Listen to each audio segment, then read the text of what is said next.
Assalamualaikum and welcome to the reports. I'm Yasmin Khatun and tonight we'll be taking a look at the BJP win in India. With more than 500 million people turning out to vote, we'll be asking what the result means in the world's second most populous nation. Before we discuss what's been taking place, let's have a look at some of the latest headlines. 58 countries have issued a statement and letter this week calling on the United Nations Security Council to adopt a resolution to refer the situation in Syria to the International Criminal Court. France circulated a Security Council resolution that would give the ICC a mandate over crimes against humanity and war crimes committed in Syria. The war in Syria has been characterized by impunity for abuses by all parties to the conflict. Syria is not a party to the Rome Statute, the treaty establishing the ICC. As a result, the ICC can only obtain jurisdiction over crimes if the Security Council refers the situation in Syria to the court. The Security Council is set to vote on the resolution on May 22nd.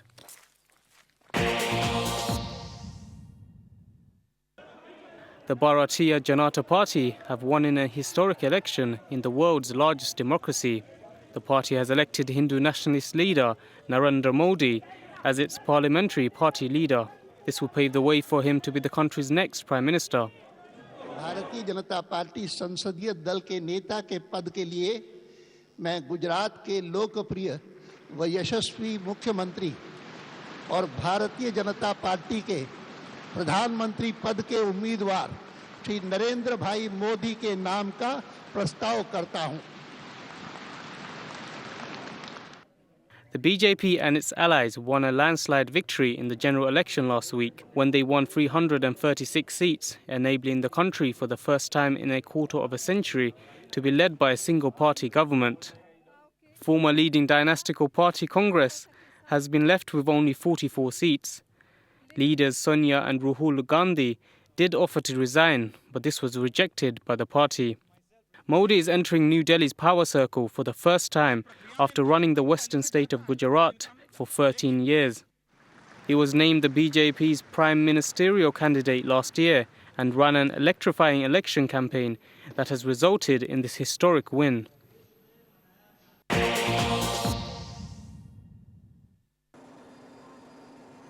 After the worst floods in 120 years to hit the Balkans, Bosnian residents have begun a major cleanup operation. In the northern Bosnian town of Maglaj, barely a single house was left untouched by the floods. Furniture, clothing and books were strewn across the road as people recovered what possessions they could. Maglaj resident Hatice Muhic, a refugee during the 1992-1995 Bosnian War, said she was now experiencing devastation that is worse than the war.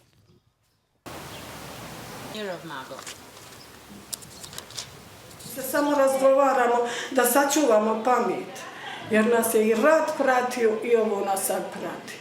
Jer sve su stvari evo napolje, od toga nema ništa. The Bosnian government said that more than a quarter of its 4 million people had been affected by the floods, amounting to a catastrophe. Negdje preko milion ljudi je trenutno bez vode. 1/4 stanovništva je ugrožena ovom katastrofom. Ako vam kažem da imate preko 2000 klizišta, ovdje vojnici su rekli meritorni. Authorities have issued a fresh warning about the danger of landmines left over from the war and now dislodged by the flooding.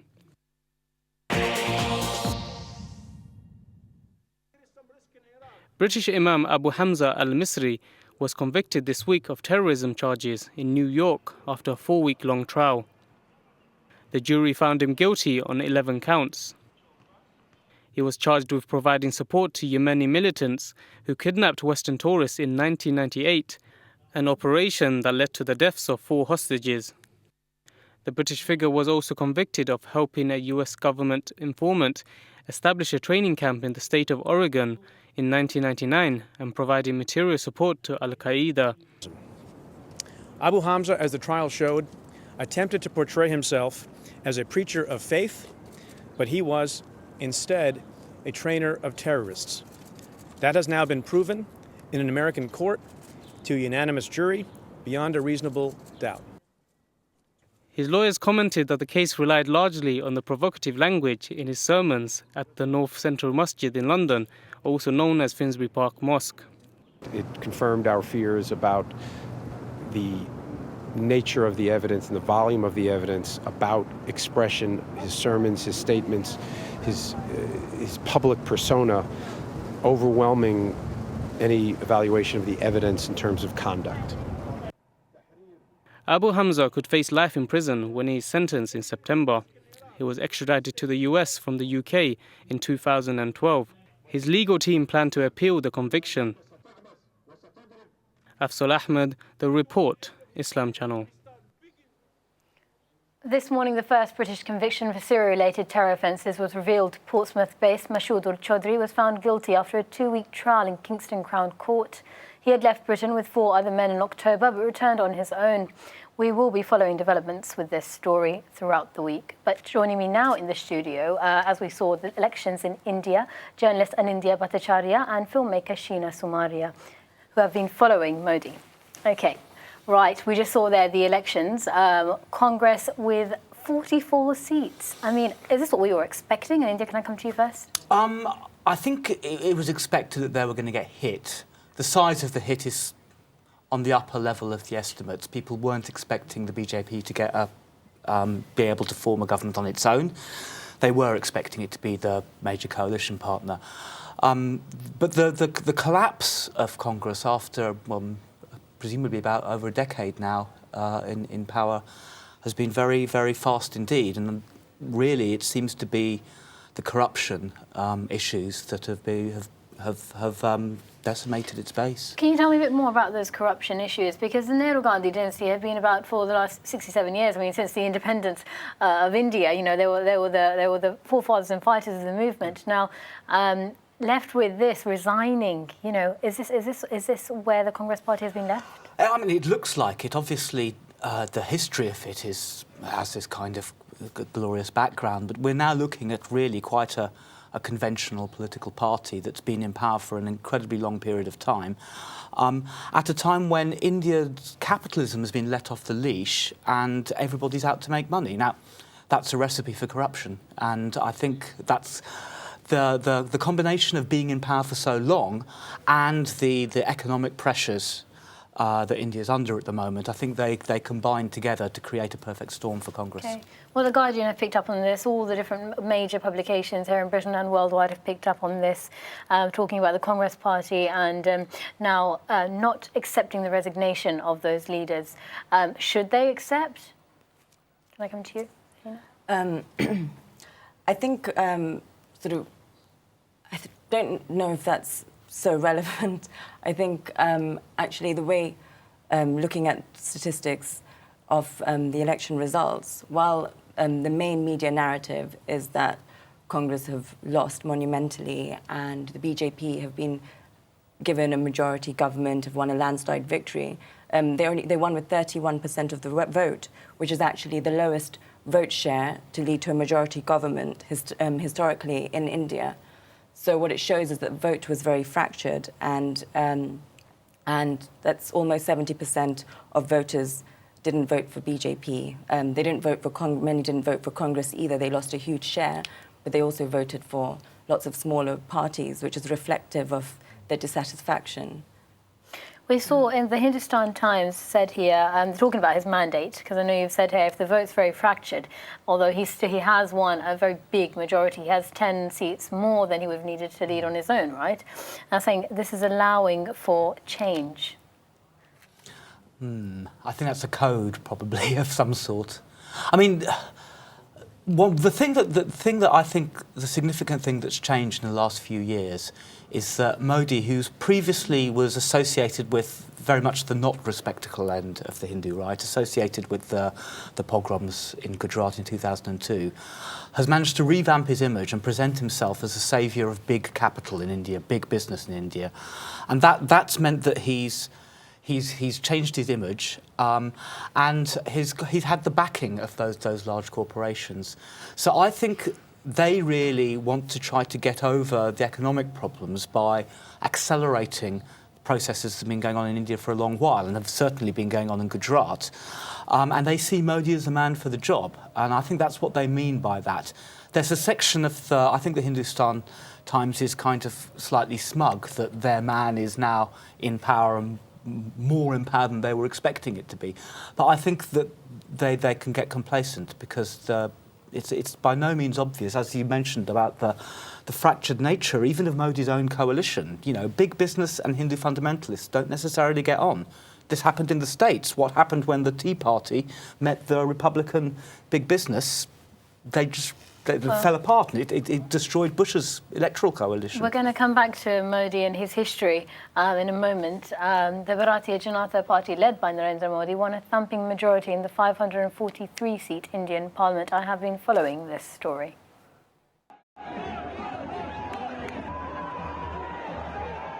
After 563 million people cast their votes in the Indian elections, polls revealed a huge victory for Hindu nationalist Narendra Modi and the Bharatiya Janata Party, leaving Congress to suffer its worst ever wipeout.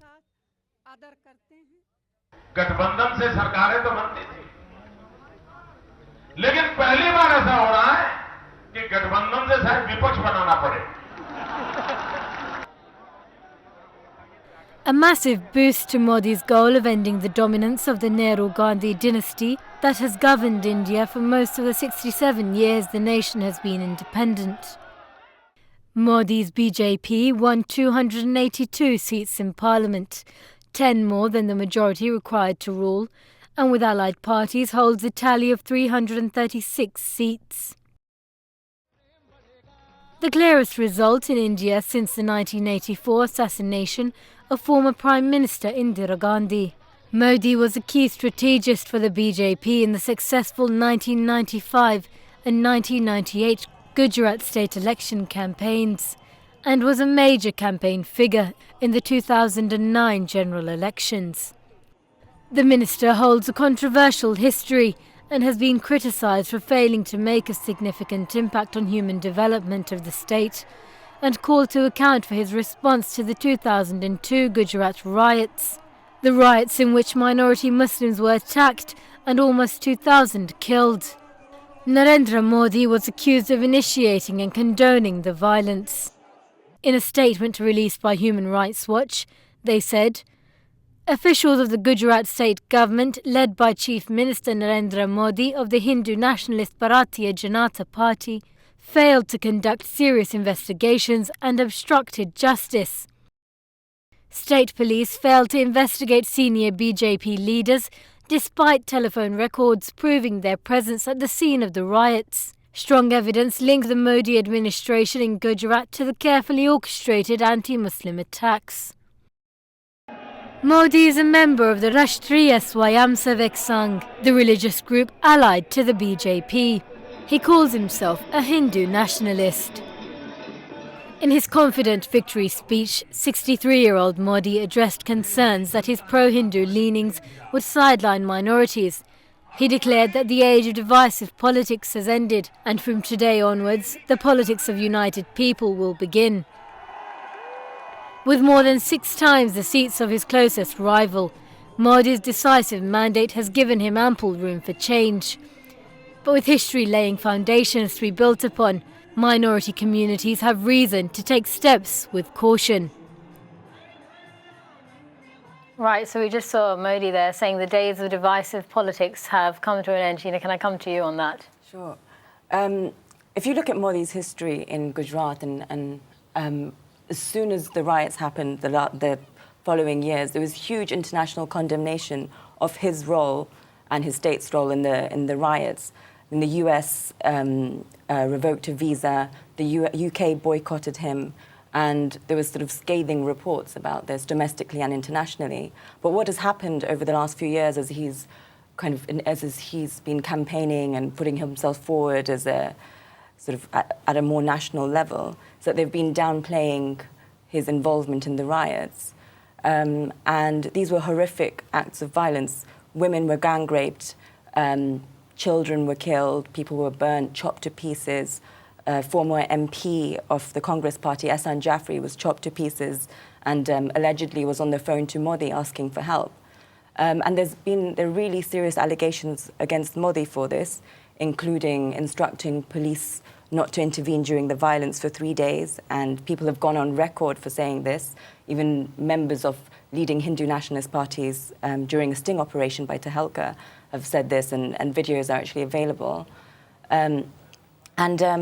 Even following the riots, he didn't really provide relief for the almost 200,000 Muslims that were displaced. So relief camps weren't really given government support. Anindya, can I bring you in here? With all of these different things that we're hearing, I mean, we saw a statement there from Human Rights Watch as well.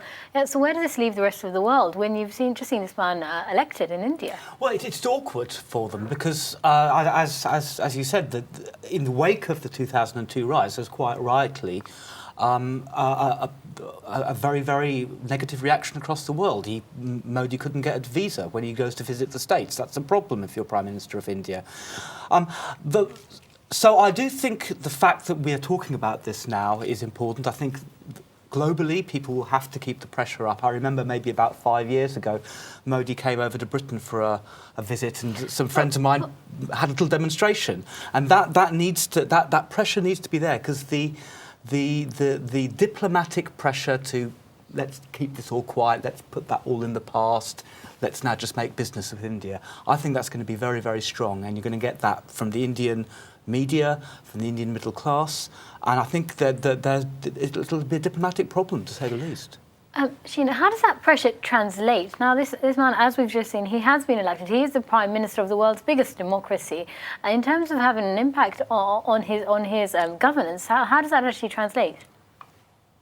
Well, it's going to be a challenge, because even if you look at Gujarat under the last 13 years of him being Chief Minister, there have been very serious limits to democracy. They haven't been able to look at corruption within the state, a lot of evidence of crony capitalism, intimidation of witnesses, of journalists, high level of censorship. So keeping a check when his government is in at a national level will definitely be a challenge. What does Modi mean when he's saying the days of division are over and it's now time for unity? Well, he wants people to unite behind him, obviously. Modi's always been sensitive to the issue of his Hindu fundamentalist background and his involvement in 2002. So he has had to put a lot of PR about unity. There is a strange strand in Hindu fundamentalist ideology that argues that since Hinduism is meant to be a universal religion, then all people can be kind of brought in under the notion of Hinduism. Now, occasionally you will see right-wing Hindu politicians push this line in India. No one really believes it. Of course, Modi doesn't want to govern on behalf of everyone. He wants to govern on behalf of his rich mates. That's what's going to happen. But there's going to be a lot of talk, a lot of hype, a lot of warm words about how, we're all together and we're looking forwards. But the reality is the rich are going to get richer and the poor are going to get poorer. And that's going to be happening very, very fast indeed. Sheena, before we move on to Twitter, if I could just briefly ask you, some of these accusations that have been made, some of the cases that have been put forward are still ongoing. At what stage are these cases at regarding Modi? Yeah, definitely. There's still about 8 to 9 cases pending against Narendra Modi. The cases haven't even reached the Supreme Court yet, despite this rhetoric that he's been given the all clear. Zakia Jaffrey, she's the widow of Ahsan Jaffrey, the Muslim MP who was killed. She's actually appealing recent verdict by the Gujarat Magistrates Court and trying to take it to higher courts. So this is all in process, and they've got solid cases with very serious allegations. And Modi has never really been cross-examined. He hasn't been rigorously interviewed either on this. Okay. So. Well, we are going to be following stories on India. If we have a look at some of the tweets that we've seen about India and a few other stories also, lots of different things have been trending throughout this week. So let's have a look at some of your tweets. Trending globally this week, tweeters have expressed both their joy and regret at the historic election of Indian BJP politician Narendra Modi. @Monafsina tweeted that the will of the people should be respected, with that PS panelist cautioning on Modi's right-wing nationalistic politics. Tweeters have questioned UK Education Secretary Michael Gove's decision to introduce voluntary regulation for madrasas. At Socialist Health tweeted, if Islamic schools are to be regulated, will this also apply to Christian Sunday schools? The Turkish mining incident has caught the sympathy of tweeters, with many expressing their condolences. At IGOGCC tweeted that Turkey should ratify the International Labour Organization's Accord on Safety in Mines immediately to avoid any future incidents. The floods in the Balkans have also captured the attention of the Twitter sphere. At Valida A tweeted that this has been the worst flooding incident in 120 years, with at Rusty Wooja ecstatic at the amazing response of relief money for the victims. Right, so I've got a tweet here from Narendra Modi where he says, India-Russia friendship has stood the test of time. We will further strengthen our relations in a wide range of fields. What's he saying? Well, Modi, I think that there is a long history in India of a certain kind of notion of independence from the Cold War. So during the Cold War, there was a lot of, you cut a deal with America and you cut a deal with Russia. That's what it means. You do business with both sides. I think that's very much kind of where Modi is positioning himself. There's a lot of talk about India being a superpower. Now, India has nuclear weapons. It has Pakistan next door. Modi is famous for being belligerent to Pakistan. So I think you're going to see a lot more saber rattling, a lot more, effectively India cutting deals with all the superpowers, but doing this under a lot of nationalist rhetoric about how it's being independent and standing up for itself. In practice, this will be a game between superpowers, as it always is. Okay, we've got another tweet here from Akash Chopra who says, why can't Congress think beyond the Gandhi family to revive the party? Shouldn't meritocracy be the key operative word in 21st century India? Sheena?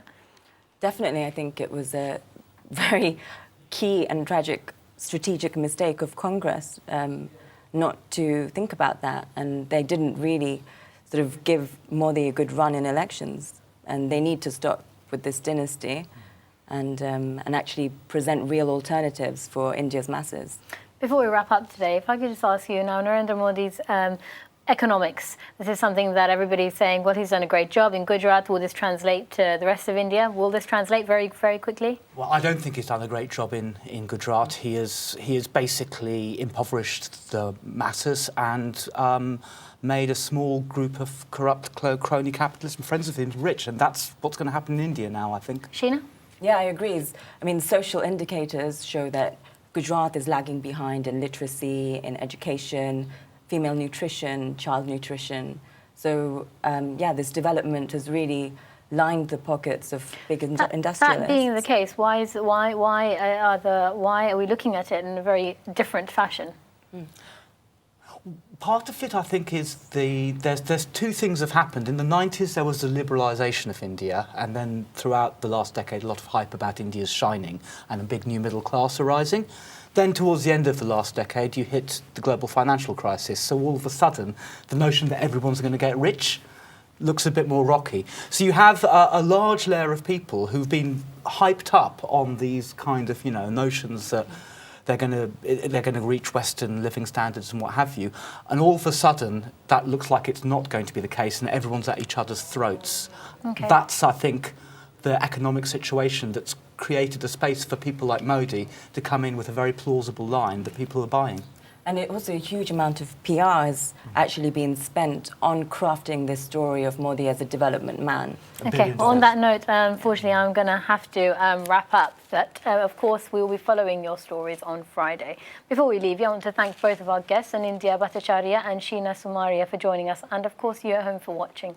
Remember to keep up with the Twitter conversation using #TheReport. You can also email us your thoughts on the report at islamchannel.tv. We'll leave you with some scenes from Egypt, where families of detained students have been protesting for their release. Do join us on Friday night for your reports, but until then, from all of us here, Assalamu alaikum.